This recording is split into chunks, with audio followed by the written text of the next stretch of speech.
Saúdo para conversar aqui conosco no Faixa Livre, mais uma vez, com muita alegria, a doutora em Economia e professora na Universidade Federal do Rio de Janeiro, a UFRJ, Denise Gentil. Professora Denise Gentil, bom dia. Bom dia, Anderson. Como vai você? Bom dia a todos os seus ouvintes. É um enorme prazer estar aqui com você de novo, Anderson. Prazer sempre nosso, Denise, recebê-la aqui no Faixa Livre. Uma alegria enorme tê-la conosco aqui mais uma vez para dialogar a respeito de um tema, inclusive, que ficou um pouco de lado ao longo desses últimos dias, viu, Denise? Diante da relevância dessa discussão a respeito do julgamento do Jair Bolsonaro e do núcleo crucial do golpismo, a gente fez uma cobertura especial ao longo das últimas 2 semanas. Ficamos mais de 48 horas no ar cobrindo esse julgamento do Jair Bolsonaro. Enfim, mais passado esse período da condenação, esse período com a condenação do ex-presidente, já definida pelo Supremo Tribunal Federal, vamos analisar aqui alguns temas mais importantes da pauta econômica. Primeiro, professor, eu queria analisar essa deflação que foi registrada no país ao longo do mês de agosto. Dados publicados pelo IBGE no IPCA, o Índice de Preços ao Consumidor Amplo, mostram uma queda nos preços no último mês na casa dos 0,11%, a deflação de 0,11%. Informações divulgadas na última quarta-feira pelo IBGE. A deflação do mês de agosto, Denise, foi puxada pelos grupos habitação, alimentação e bebidas, além de transportes. No grupo transportes, a variação foi de menos 0,27%, refletindo a queda dos preços nas passagens aéreas e também nos combustíveis. No lado das altas, no mês de agosto, as variações ficaram entre 0,75% do grupo educação e 0,4% no de despesas pessoais. Enquanto isso, o Índice Nacional de Preços ao Consumidor, o INPC, que abrange famílias com rendimento entre 1 e 5 salários mínimos, registrou uma queda ainda maior, uma deflação de 0,21% em agosto. No ano acumulado, no INPC, o acumulado é de 3,08% e nos últimos 12 meses, 5,05%. Professor, esses índices aí, tanto do IPCA como do INPC, representam o que em relação à economia? Essa queda dos preços é sinônimo de algo mais estrutural ou de uma situação sazonal, digamos assim? Deve ser comemorada até que ponto essa deflação? Anderson, eu acho que esse tema ele merece uma breve introdução, né, de por que nós estamos nesse momento, num período de desaceleração e tal. Eu acho que tem aí um cenário externo e tem um cenário interno para explicar a deflação de agosto. Primeiro, vamos começar pelo ambiente externo, né? No ambiente externo, está muito adverso no momento, né? Nós temos um alívio, mais de 700 produtos de exportação ficaram livres do tarifário de 50%, né? Mas a gente permanece à espera de uma retaliação dos Estados Unidos com novas medidas contra o Brasil.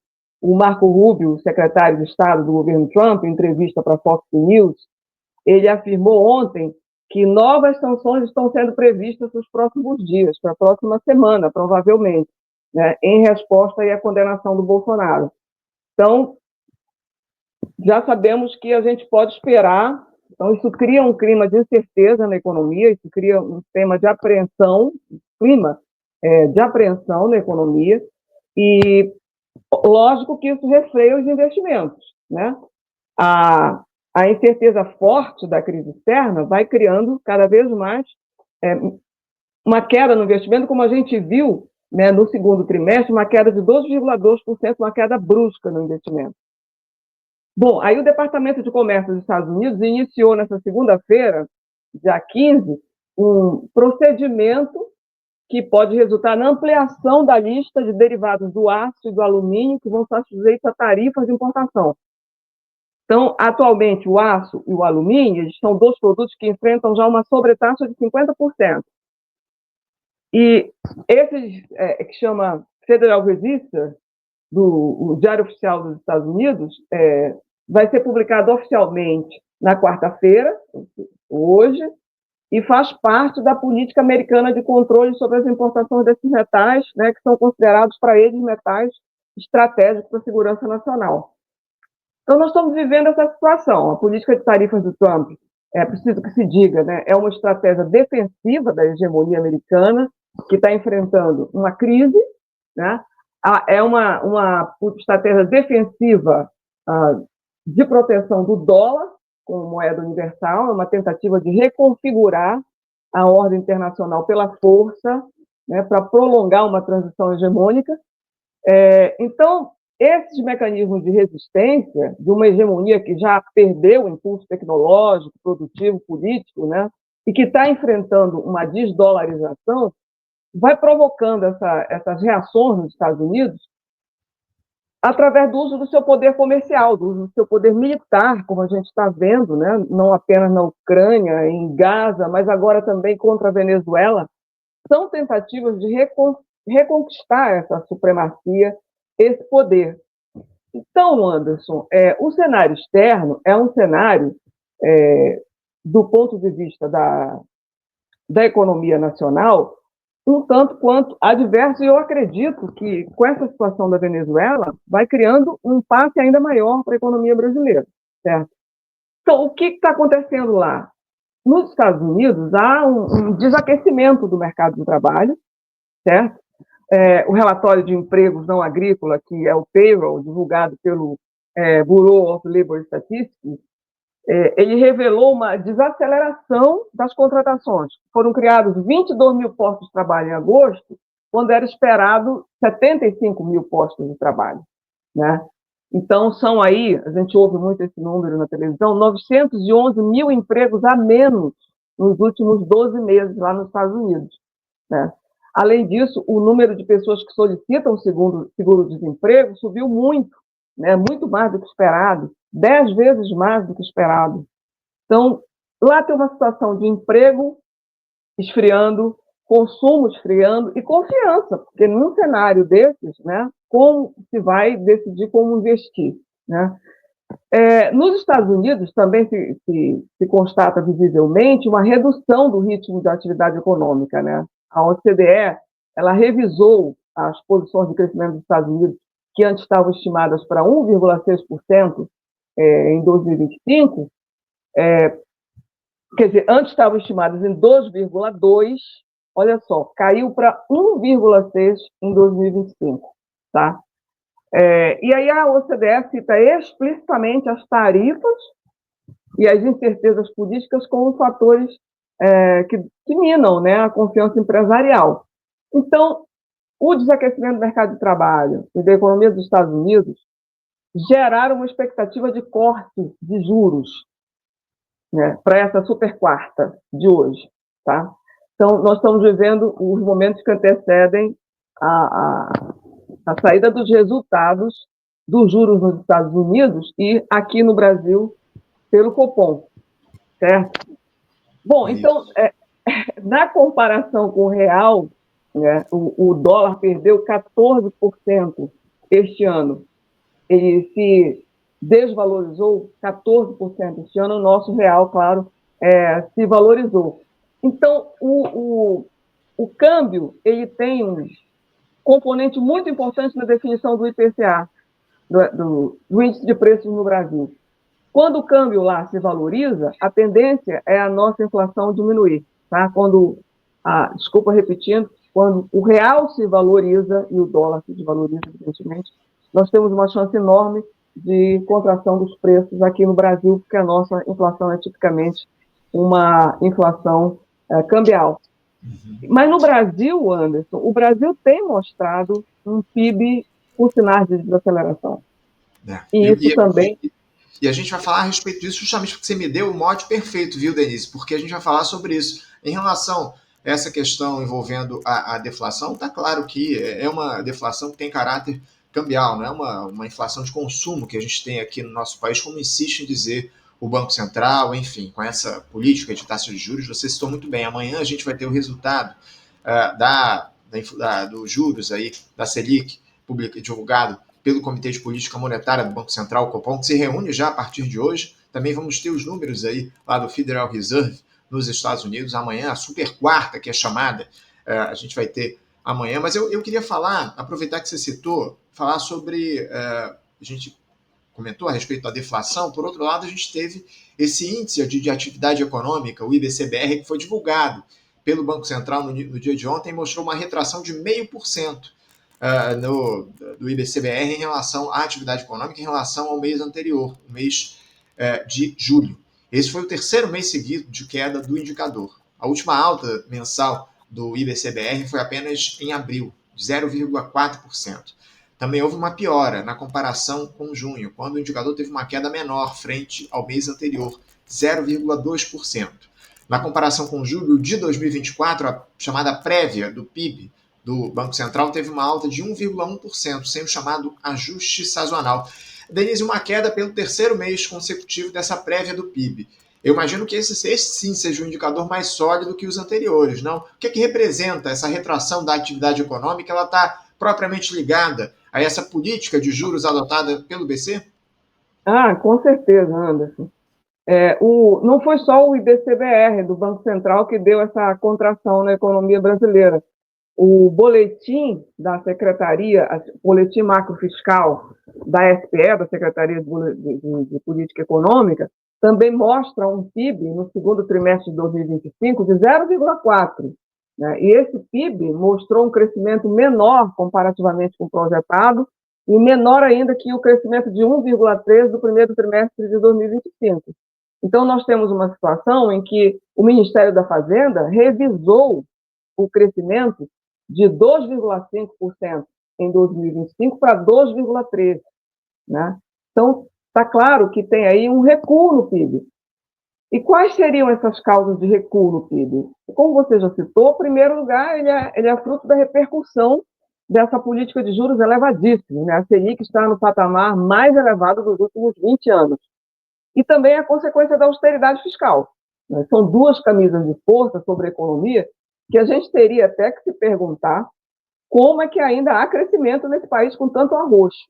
Né? Isso é uma coisa interessante da gente conversar no programa hoje, Anderson. Quer dizer, diante de uma taxa de juros de 15% nominal e 10% real, né, e de um arroxo fiscal em que o PIB a despesa só pode crescer 2,5%, é de se perguntar como a gente ainda consegue crescer 12,3%. Né? Faz uma estimativa dessa. E tem motivos que, evidentemente, estão fora da política econômica. Mas uma outra causa é o ritmo de expansão das concessões de crédito, que tem se reduzido. E isso impacta a demanda. Tá? Junto com a contração do crédito, as taxas de juros bancárias na ponta também aumentaram. Né?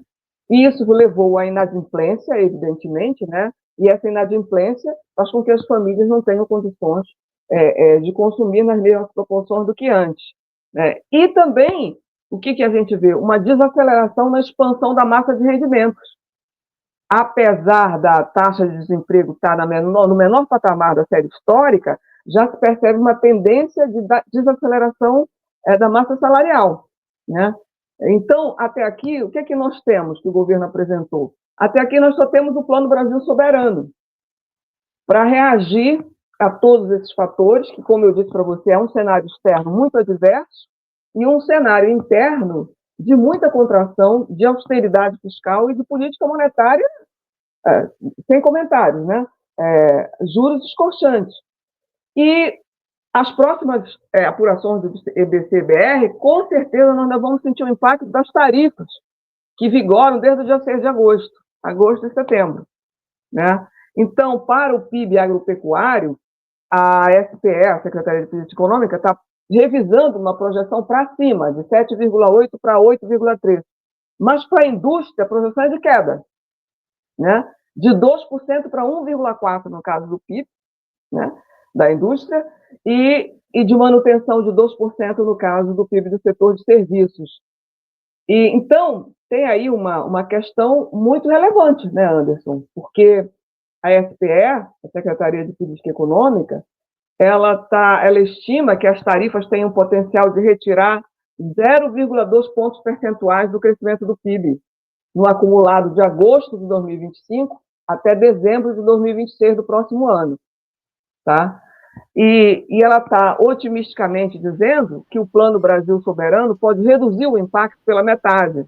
Ao invés de ser 0,2 pontos percentuais de crescimento menor, vai ser 0,1 apenas. Né? Mas, do ponto de vista do emprego, né, nós vamos perder, está sendo estimado, 138 mil postos de trabalho até dezembro de 2026, né, com a aplicação das tarifas. E se o Plano Brasil Soberano for bem, não vai ser 183, vão ser 65 mil. Né? Mas o que está se prevendo é que a indústria vai perder muito emprego. Desses 138 mil postos de trabalho que são previstos que nós vamos perder, 71,5 mil postos serão perdidos para a indústria. Certo? E mesmo a agropecuária, que se estima algum crescimento, ela vai perder 4.700 empregos. Certo? Então, a redução das exportações líquidas vai acontecer. E você sabe, Anderson, as exportações elas têm um peso enorme no PIB, né? E isso vai ter reflexos, portanto, uma desaceleração da economia. O que acontece? Diga. Não, eu ia citar, a gente já tem um setor industrial que vem claudicante já há bastante tempo aqui no nosso país, e a gente continuamente fala a respeito dessa perda de postos de vagas no mercado de trabalho no setor industrial. Enfim, a gente precisa retomar um processo de reindustrialização, e o que a gente tem no radar aí para os próximos meses é uma perda de postos de trabalho no setor industrial. Eu queria te deixar à vontade para comentar, aproveitar e já acrescentar aqui um outro questionamento. Diante dessa situação, essa essa queda, redução aí do produto interno bruto ao longo dos próximos meses, que já está contratada diante do tarifácio, não seria um momento, acima de tudo, de Banco Central mudar essa trajetória da taxa de juros, de passar a reduzir a Selic para a gente retomar o crescimento? Sem dúvida, Ana, sem dúvida. Quer dizer, já passou da hora.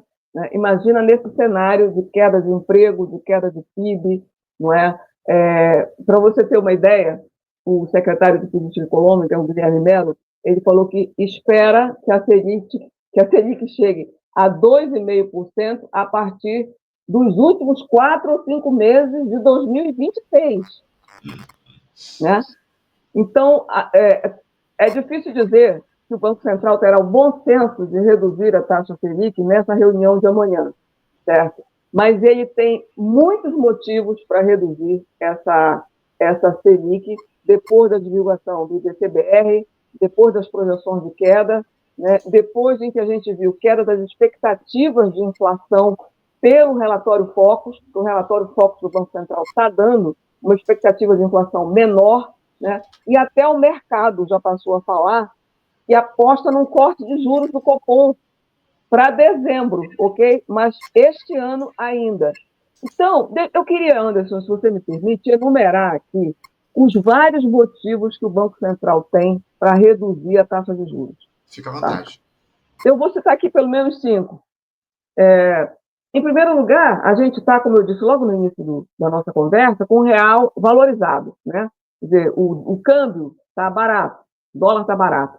Houve um claro enfraquecimento do dólar de uma forma geral, não só aqui no Brasil, mas no mundo. Né? Existe um índice chamado DXY, que mede o impacto, né, da moeda americana na comparação com uma cesta de outras moedas dos países desenvolvidos, mostra que o dólar caiu 10% em 2025. O dólar realmente está sendo... A desdolarização é uma coisa que dá para ver com números, tá? Dá para ser medida isso. Mas na comparação especificamente com o real, o dólar perdeu, como eu também já antecipei, 14% neste ano com relação ao real. Quer dizer, nós temos um câmbio valorizado em 14%. Ontem, o Ibovespa, ele deu um salto, um duplo recorde, né? E o dólar bateu no patamar de 5,32, no menor nível em 15 meses. Né? Quer dizer, por que o dólar se desvaloriza? Né? Por que o dólar se desvaloriza e o nosso real aqui valoriza? Os investidores eles já absorveram que hoje vai acontecer uma queda da taxa de juros nos Estados Unidos. E está como certa para essa super quarta. Né? Então, isso favorece os ativos brasileiros, tanto em ações quanto em renda fixa. Né? Como favorece também os ativos de todos os demais mercados emergentes, evidentemente. O capital ele é atraído para o Brasil pelo diferencial de juros entre a nossa taxa, que é extremamente elevada, de 15%, e a taxa de juros dos Estados Unidos. Esse diferencial vai se ampliar hoje se o Banco Central não reduzir a taxa de juros. A Selic, como eu já disse, está no maior patamar em quase 2 décadas, né? Isso é um motivo, Anderson, esse câmbio, para o Banco Central diminuir a taxa de juros hoje. Porque quanto mais esse diferencial aumenta, mais a gente ativa a financiarização no país. Mais capital especulativo entra aqui, capital volátil, perigoso, né, que pode provocar bolhas, que pode provocar saídas bruscas especulativas. Isso é muito perigoso. O segundo motivo é o preço mais fraco das commodities. Tá? Nós, com exceção, evidentemente, do ferro e da soja, né, as notícias mais recentes, de setembro de 2025, mostram que os preços de várias commodities, principalmente petróleo e milho, estão com tendência de queda. Né? E parte disso, claro, é atribuída à guerra tarifária do Trump, que desorganizou as cadeias de produção e, portanto, reduziu o comércio global, né? Reduziu a demanda global e criou um excesso de oferta. Em alguns mercados, o preço foi pressionado para baixo. Então, com as commodities em níveis bastante comportados, a gente tem, e elas também têm um impacto enorme sobre os nossos preços, a gente tem uma perspectiva de que a inflação vai ficar bastante bem controlada. O terceiro motivo para o Banco Central diminuir os juros nessa super quarta é a própria queda dos juros nos Estados Unidos. Né? Isso é muito importante, porque por quê? Porque a nossa taxa de juros ela tem como piso o juro dos Estados Unidos, certo? A gente tem um juros e um spread em cima. Essa é a nossa taxa, certo? Então, por que os juros dos Estados Unidos importam? Porque ele calibra o valor do dólar, que impacta sobre as moedas e os investimentos de todo mundo, né? Quando a taxa está alta, uma parte volumosa dos investidores decide optar por aplicação nos Estados Unidos, né? Já que o país ele é considerado um dos mais seguros do mundo para deixar o dinheiro guardado. Quando o dólar ele se aprecia, certo? E os juros, quando o dólar se deprecia e os juros caem lá fora, o que vai acontecendo? Né? E o que aconteceu nos anos, o capital global ele começa a buscar aplicações fora dos Estados Unidos para render mais. Né? Então, isso favorece os investidores a tomarem riscos, risco na Bolsa, risco aqui no Ibovespa, por exemplo, né? que alcançou, como eu disse, uma máxima histórica na sexta-feira passada e ontem. Né? Então, a desvalorização do dólar, ela favorece as operações conhecidas como carry trade. Né? Então, a taxa de juros no Brasil muito alta, vai acontecendo esses movimentos especulativos em que os investidores externos conseguem retornos altíssimos, né? E aí isso vai fortalecendo uma enorme desigualdade de renda aqui no Brasil. Certo? Vai fortalecendo essa formação de bolhas na Bolsa, né, da nossa Ibovespa. Isso é muito perigoso para nós. Né? O Banco Central deveria perceber que isso precisa ser contornado, porque está havendo uma inflação de ativos financeiros. Certo? Uma inflação de ativos financeiros que rebate sobre nós com muita desigualdade social. E o Banco Central não pode ignorar que ele é parte dessa tragédia social de concentração de renda no Brasil. Certo? Outra coisa muito importante que você já citou, e que a gente reúne aqui como o quarto motivo, é a deflação de agosto. Né? O relatório Focus do Banco Central aponta, né, um recuo de 4,85% da inflação anual para 4,83%, é um recuo pequeno, né?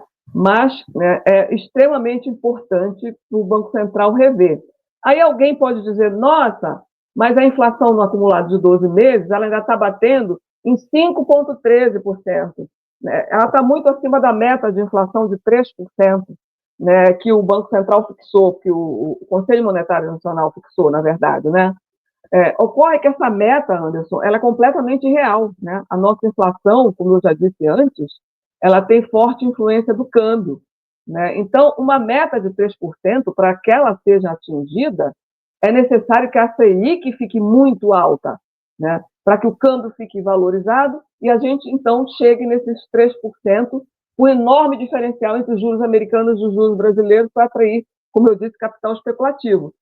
Então, esse capital tem uma racionalidade baseada na política de juros do Banco Central que gera um enorme custo econômico para nós. Né? Um custo econômico e social elevadíssimo em termos de desemprego, de recessão, de queda de salários. Né? E, como todo mundo sabe, mas nunca é demais repetir, nós temos uma anomalia aqui no Brasil. Né?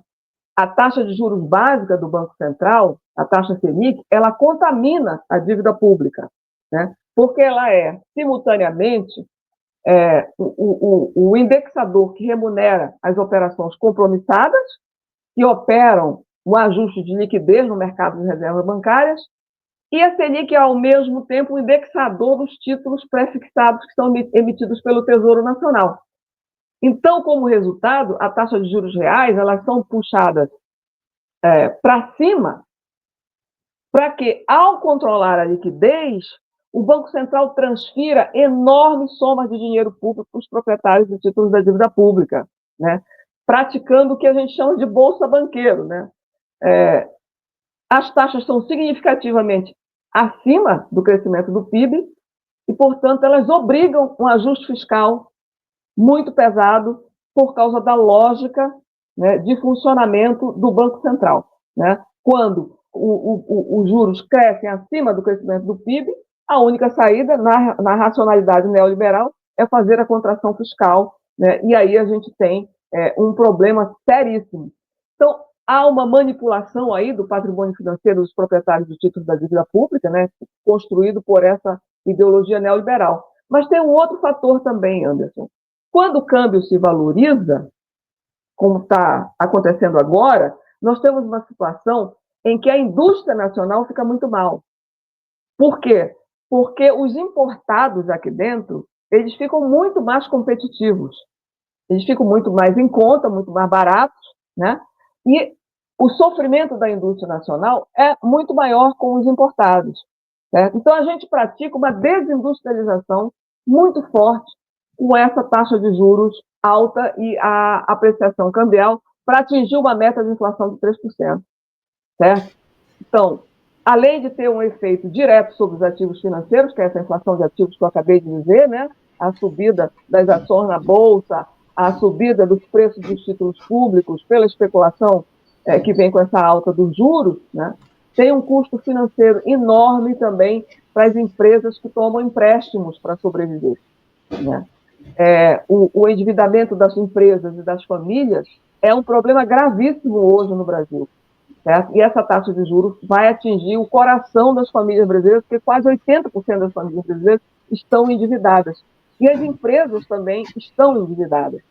O Banco Central precisa olhar esse conjunto, né, de fatores que estão afetando a economia real e que não são levados em consideração. Um quinto fator, Anderson, é a deflação de alimentos, tá? Favorecida, evidentemente, de novo pela guerra de tarifas.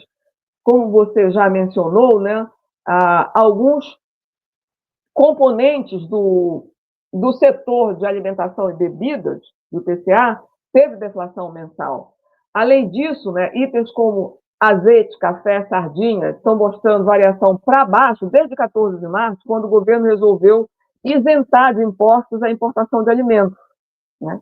Então, houve uma deflação. Isso é muito importante para pensar nessa redução da Selic agora nessa reunião. Claro, a carne não caiu de preço porque as exportações brasileiras aumentaram com o tarifaço, né? Aumentaram muito para o México, né? A subida das exportações de carne para o México foi de 112%, as exportações de carne para o Paraguai subiram 967%, 967%, e para o Uruguai subiu 28%. Então, por isso se especula que esses países se tornaram rota da carne brasileira para chegar nos Estados Unidos evitando o tarifaço. Né? Então, está havendo aí uma espécie de triangulação. E isso reduziu a possibilidade de queda do preço da carne no Brasil, não é? Então, nós temos aí, Anderson, junto com a desaceleração da economia, junto com a queda dos juros nos Estados Unidos, uma série de motivos para o Brasil pensar nessa super quarta em reduzir a taxa de juros aqui pelo Copom. Só uma observação. Na América Latina, o Chile e o México já reduziram seus juros nos meses anteriores, reagindo às tarifas. Tá? Nesses países, a inflação ao consumidor está acima da meta, como está aqui no Brasil, né? Apesar da recente valorização cambial, né? E ainda assim, as taxas de juros básicas nesses dois países foram reduzidas, no caso do Chile, para 4,75% em julho, e no caso do México, para 7,75% em agosto, né? Antecipando, evidentemente, os impactos que se espera recessivos, né, das tarifas americanas no PIB desses países. Então, a perspectiva de crescimento nesses países já começou a declarar. Uhum. Então, você vê, nós somos exemplos, né, que seriam muito ilustrativos de como o Copom poderia agir agora. Mais do que necessário, como você coloca aqui para a gente, uma ação do Comitê de Política Monetária do Banco Central, Copom, diante desses juros altíssimos. Você disse, Denise, que o Guilherme Mello, ele espera aí que a gente tenha uma queda da Selic para ali perto de 2, 2,5% no final do ano que vem, nos 4 últimos meses do ano que vem. Só que isso é algo absolutamente inatingível diante dessa taxa de 15% que a gente tem hoje no nosso país. Se eu não estou enganado, se eu fiz corretamente as contas, a gente já tem mais 8 reuniões do Copom até setembro do ano que vem, porque o Copom ele se reúne a cada 45 dias aqui no nosso país. Fazendo as contas aqui, daqui a um ano, mais 8 reuniões que a gente deve ter. Dificilmente o Comitê de Política Monetária, ainda que adote uma trajetória de redução da Selic, ele diminui mais do que 0,75% por reunião, 1%, não é isso, Denise? Sim, com certeza. Agora, Anderson, nós temos mais um problema, além desse, no caso da economia brasileira, né? O problema da taxa de juros. Né? Nós temos também o tipo de reação que o governo Lula está fazendo ao tarifaço. Né? Diante do tarifaço, o governo Lula ele tem usado políticas de redirecionamento das exportações, né? Uma política externa comercial que é de estímulo, né, a acordos bilaterais, de reforço do Mercosul, de busca de maior espaço nos mercados asiáticos, mas não tem sido uma política industrial, né, uma política que aproveite o choque externo para recuperar a indústria do país, né, para reduzir a dependência do país da agroexportação, do modelo agrário exportador. Nós estamos, governo Lula, reforçando a nossa dependência desse modelo agrário exportador, que podia, nesse momento, a gente podia estar praticando o contrário, uma substituição das exportações por oferta interna, não é? Reforçando e protegendo a indústria nacional. Né? Mas, ao contrário, está havendo um aprofundamento desse modelo agrário exportador. Nós ficamos festejando que o Brasil já tem uma estrutura exportadora baseada em commodities agrícolas e em minerais para usar para se defender da crise. Né? Então, o festejo com relação ao crescimento da exportação de carne e de soja são exemplos disso, né? De reorientação, de reforço da economia para o modelo agrário exportador, ao invés de a gente buscar agora uma maior diversificação produtiva, uma resposta imediata que não seja o aumento do foco no agrário. Então, essa estratégia é uma estratégia de curto prazo, ela é puramente emergencial, né? Acaba reforçando a vulnerabilidade estrutural da economia brasileira no médio e no longo prazo, nos condena, evidentemente, a um subdesenvolvimento, né? Às armadilhas das crises cambiais, porque para não ter crise cambial, os juros têm que se manter elevadíssimos para atrair capital especulativo, para acumular reservas internacionais, né? E contornar o cerco das tarifas e o cerco cambial que os Estados Unidos podem, evidentemente, transformar uma guerra tarifária numa guerra cambial e para retalhar o Brasil. Uma guerra cambial e financeira para retalhar o Brasil. Tá? Não é nem preciso navios, aviões F-35, submarinos nucleares. Né? Nós não temos controle de capitais aqui e isso facilita muito os ataques especulativos. Se o mercado americano quiser nos atacar, pode fazer isso. Né? Além do mais, nós temos uma elite que se divide entre a admiradora do trumpismo e admiradora do Partido Democrata americano, né? O que falta aqui para essas elites é nacionalismo, né? Então, ao primeiro ataque, ela vai retirar o dinheiro dela daqui para os Estados Unidos, vai se abrigar no dólar, né, como faz a elite argentina, né, e vai ajudar a atacar o país. Então, repetindo, Anderson, nós temos um reforço ao modelo primário exportador que só aumenta a pressão ambiental, né, e que reduz a prioridade das políticas industriais e tecnológicas, provocando uma queda de produtividade, um retrocesso estrutural, também espiritual no meu caso, baixa qualificação da força de trabalho, né? Então, embora o presidente Lula fale muito em soberania, a reação a essa desaceleração da economia, a reação às tarifas, é uma ausência de soberania, né? É ausência porque a política é de reforço da nossa dependência externa. Uma política soberana, como apregou o presidente Lula, ela estaria voltada para criar mecanismos de industrialização e de agregação de valor, né? Estaria voltada para orientar a demanda para o mercado interno, né? Orientar a produção que antes era exportada para atender a demanda do mercado interno, para a criação de estoques reguladores de alimentos, para entregar mais comida barata para o povo, né? Uma política de aumento de serviços públicos e de construção de infraestrutura de transporte e de energia, como faz a China. Assim que a China está reagindo, a China está aumentando a oferta interna de serviços públicos para atender às necessidades da população e continua apostando em infraestrutura de transporte, né? Então, nós tínhamos que estar voltados para esse tipo de estratégia, de reconstrução de cadeias produtivas do setor de saúde, por exemplo, que é uma coisa tão importante, tão sensível para nós, né? Então, isso é que seria soberania da política nacional, né? Que é um problema importante. Esse conceito de soberania está muito defasado aqui no nosso país. Infelizmente, a gente tem tratado muito a respeito disso. Quando a gente fala de soberania, a gente fala, acima de tudo, de economia. E o que a gente vê, infelizmente, é uma dependência cada vez maior do nosso país, especialmente desse modelo primário exportador que você citou aqui para a gente, Denise. Denise, infelizmente, o nosso tempo está esgotado. Eu tinha outros temas para tratar aqui, mas vai ficar para uma próxima oportunidade. Eu quero agradecer demais a sua presença, trouxe informações fundamentais, reflexões importantes a respeito do cenário da economia no nosso país. Enfim, vamos aguardar essa decisão do Copom, que deve sair, que vai sair no dia de amanhã, ao tudo indica, mantendo a Selic na casa dos 15% aí, infelizmente. Professora Denise Gentil, muito obrigado pela sua presença, um bom dia, um grande abraço. Eu que agradeço, Anderson, um abraço a todos os seus ouvintes e uma boa super quarta. É isso, vamos aguardar. Um grande abraço, até a próxima. Grande abraço.